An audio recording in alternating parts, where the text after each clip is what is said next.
국내 언론 미디어 방송이 대중에게 말하지 않는 사실이 있는데 실제적인 국제 비밀을 말하지 않습니다. 매일 수박 겉핥기식으로 뉴스를 만듭니다. 그것이 정직한 표준 방송이라고 착각하기 때문입니다. 대부분 이야기는 음모론이라고 말합니다. 그 음모론도 CIA와 같은 심리 프로그램으로 진실을 왜곡하는 수단으로 쓰입니다.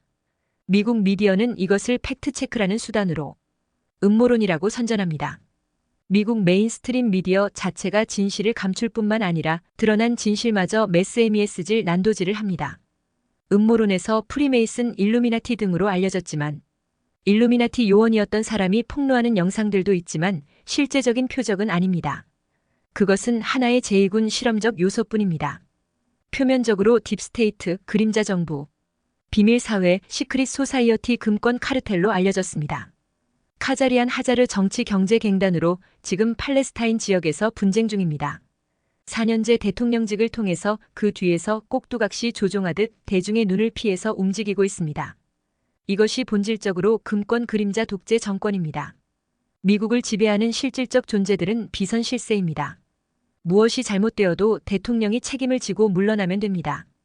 이것이 수십 년간 벌어진 일입니다. 독재는 나쁜 거야 하며 정치적 올바름주의 PC주의를 내세우고 있습니다. 예, 단순합니다. 분명한 것은 우리도 독재 정권을 원하지 않습니다. 여전히 4년제 대통령직이 약점이 많습니다. 외부의 세력이 쉽게 컨트롤할 수 있기 때문입니다. 그리고 4년만 책임지면 되니까 별달리 책임감이 있는 대통령이 사실상 없습니다. 이외에 미국 정보기구들은 대외 정치의 반대 세력 반군과 IS 같은 이슬람 극단주의 테러범들을 이용합니다. 리비아 사태 때 UN 나토군이 10개월간 대통령궁을 공습했다고 했습니다. 그리고 반군과 IS 테러범에게 무기와 돈을 주고 리비아에 침투시켰습니다. 똑같이 오늘날에도 여전히 지금 벌어지고 있는 일은 28 사태에 이란은 미국의 심리전과 기만전을 잘 알고 있기 때문에 적극적으로 나서지 않습니다. 그러나 이 카발 세력들이 거짓 선전전을 통해서 이란이 개입하도록 만듭니다. 이란이 지원하는 무장단체에 대해서 이란이 개입되었다고 선전하면서 중동전을 확장하려고 하는 것입니다. 이번에도 남아있는 IS가 이란에 공격을 했습니다. IS가 순위파 앙숙이라는 점을 통해서 이란을 공격했는데 실제는 미국 CIA의 하수인입니다. IS, 알카에다 또한 미 정보기관이 키운 것으로 드러났습니다. 그리고 IS와 알카에다를 훈련시킨 미군 교관 증언들도 있답니다. 다만 이 금권 카르텔들이 기만스럽게 대외 정치의 독재 정권을 비판을 하지만 실질적으로 수십 년간 미국을 커튼 뒤에서 지배해왔다는 것입니다. 즉, 이 말은 겉으로 표면에 드러나지 않았지만 비선 실세로 4년제 대통령 정부를 조종해왔다는 것입니다. 제프리 앱스타인은 감옥에서 사망했습니다. 그리고 그의 죽음 또한 미스터리로 남았고 감시 카메라가 작동 불능이었으며 모든 흔적은 사라졌고 또한 FBI 요원이 회수한 증거물 비디오들이 다 흔적 없이 사라졌다고 합니다. 그가 하는 일은 납치 인신매매 관련과 미성년자 성착취와 정치인들에게 뇌물을 먹이면서까지 광신적으로 파티를 즐기면서 집착하는 이유는 정치인들이 이들에게 연루되면 성착취 도덕적 이력에 큰 약점을 만들 수 있기 때문입니다. 이 마피아 카르텔들은 다양한 방식으로 고위들을 꼭두각시들을 조종할 수 있다는 것입니다. 뇌물수수, 협박, 폭력, 암살 많은 방식을 1세기 전부터 써왔던 기술들입니다. 다만 여기서 중요한 것은 겉으로는 독재를 타도하면서도 내부에서는 대중 눈에 띄지 않게 독재 정권을 수립해왔다는 것입니다. 정경유착과 비선 실세이며 재벌기업 군산복합체 및 금융기술 에너지 곡물 언론 미디어 사법기관 및 사회의 학계 대학 등을 포함한 광범위한 카르텔을 형성해왔다는 것입니다. 이미 미국은 글로벌 범죄단체 점령당했습니다. 건강한 미국을 만들기 위해서는 이 바이러스 같은 자들을 추출하는 것이 필수입니다. 피닉스 저널 중 이 록펠러 조합 사회주의자들은 그들의 반대 세력들과의 대결 그리고 마침내 이들을 압도해버리게 될 날을 고대하고 있었던 것입니다. 그러한 과정을 통하면서 록펠러 세력들은 자신들이 궁극적으로는 볼셰비키들과 영리스트들로부터 도움을 받게 될 것이라고 믿었습니다. 록펠러파들은 항상 자신들의 적들의 심리적 양상을 주의 깊게 연구하는 습관을 가졌었고 바로 이러한 볼셰비키형 리스트들의 정신세계에 대한 연구를 통하여 이들이 가진 아킬레스건 마이너스 커다란 약점을 발견하기에 이르렀던 것입니다. 그러한 약점이란 바로 권력 자체의 속성과도 상관이 있었습니다. 볼셰비키들과 영리스트들은 고삐가 느슨해질 때면 언제나 너무 멀리 나아가는 양상을 보였습니다.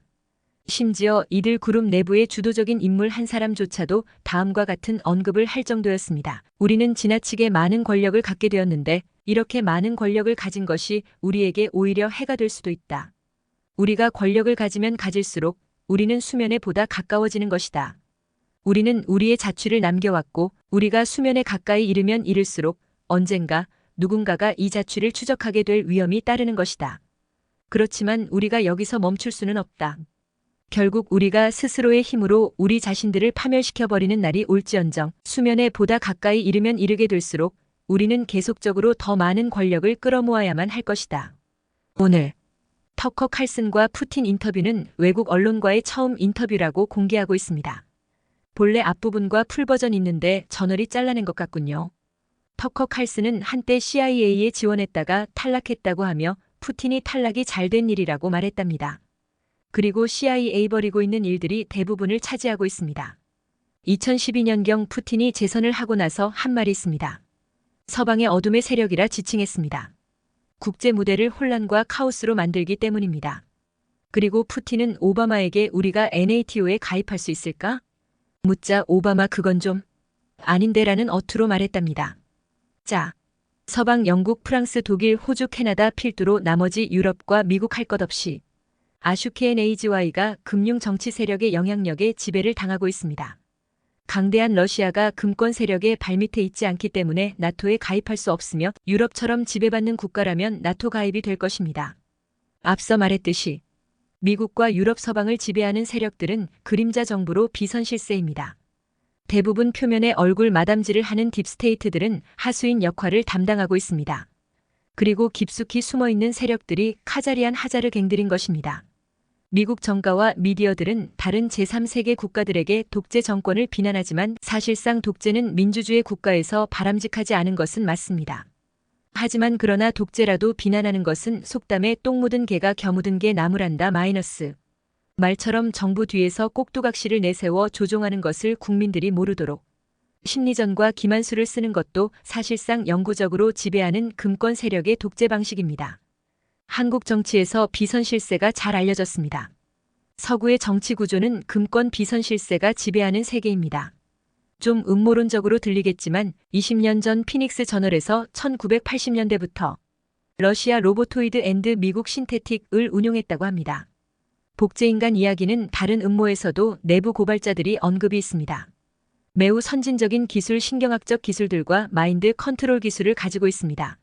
미국 캠프 데이비드 지하에 이 복제인간 대체 기술을 설치한 것으로 언급하고 있습니다. 설마 외국 정상이 그곳에 갔다가 복제인간으로 대체될까 궁금합니다.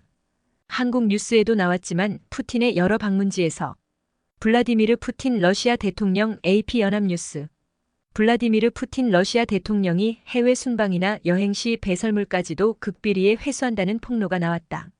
프랑스 매체인 파리스 매치는 10일이하 현지 시간 탐사보도 전문기자 2명의 취재 내용을 토대로 푸틴이 해외여행을 할 때에는 반드시 특별한 대변 가방이 동행하며 푸틴의 경호원들이 해외 어디서나 그를 위한 전용 화장실을 가지고 다닌다고 보도했다.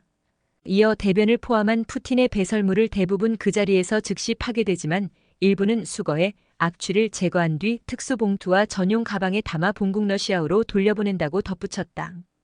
해당 매체는 2017년 5월 푸틴의 프랑스 방문과 2019년 사우디아라비아 방문 당시 움직이는 전용 화장실에서 푸틴의 대변이 수집됐으며 수집된 배설물은 무장 경비의 보호를 받아 극비리에 러시아로 회수됐다고 주장했다. 전 BBC 기자이자 현재 러시아 독립 언론인의 푸틴 배설물 회송 주장을 담은 트위터 캡처. 자신의 똥 소변까지 머리카락 어떤 유전적 정보까지 흔적을 남기지 않고 수행원들이 감독합니다. 유전적 정보는 의학적으로 성격 성향을 분석할 수도 있겠지만 생물학적 암살에도 이용될 수도 있을 것이고 더 상상하면 이미 나온 정보로 복제인간을 만들 수도 있는 것입니다. 심령 전쟁을 할 수도 있을 것이고요. 매우 판타지 같은 내용입니다. 러우 전쟁이 2년이 넘었습니다. 그리고 28 전쟁이 되면서 팔레스타인은 양민에 불과합니다. 이슬군이 팔리인을 사살해서 비닐로 담싸 땅에 묻고 팔레스타인 희생자에게 시오니스트가 소변을 방류하고 머리를 차버리는 영상까지 있습니다. 요즘 들어 28 전쟁 뉴스가 줄어들고 있습니다. UN 구호 직원들까지 100여 명 사망한 것으로 보이고 기자들도 저격당하고 있습니다. 일방적인 학살이 자행되고 있는 실정입니다. CNN 간판 스타 앵커 에린 버넷은 푸틴과 인터뷰한 터커 칼슨 맹렬히 비난하고 있다고 합니다. 달갑지 않은 소식이겠지요. 터커 칼슨은 지난 대선 불복 도미니언 투표기 음모에 대해서 자주 언급하여 개표 기계 제조업체 도미니언 보팅 시스템이 폭스뉴스의 진행자와 게스트가 조 바이든의 선거 조작을 도왔다는 허위 주장을 증폭시켰다며 명예훼손으로 고소했을 때였을 것이라고 했다.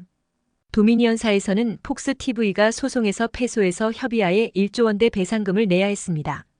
어떻게 보면 성과금을 받은 것처럼 보입니다. 모독은 너희들은 너무 정치적이야 큰 소리쳤으며 그 책임으로 루퍼트 머독이 은퇴하면서 마지막 남기는 말은 의미심장한 말을 했는데 오늘날 민주주의 사회에서 거대 기업과 기득권이 정치에 결탁하여 움직이고 있다는 유사한 말을 했답니다. 그가 한 말이 본심을 다해서 한 말인가는 모릅니다. 그리고 러우 전쟁과 28 전쟁 후에 이스라엘 군이 서울 불바다 영상 띄운 이스라엘선 넘은 여론전을 펼치고 있다는 뉴스가 있었습니다. 한국 전쟁을 모티브로 한 유치원생과 엄마가 대피하는 영상을 공개하자 또 곧이어 때 마침 김정은이 전쟁을 준비하듯 행동을 합니다. 지금 미국을 지배하는 자들과 서유럽은 세계 전쟁으로 몰아가고 있다는 여론들이 많습니다.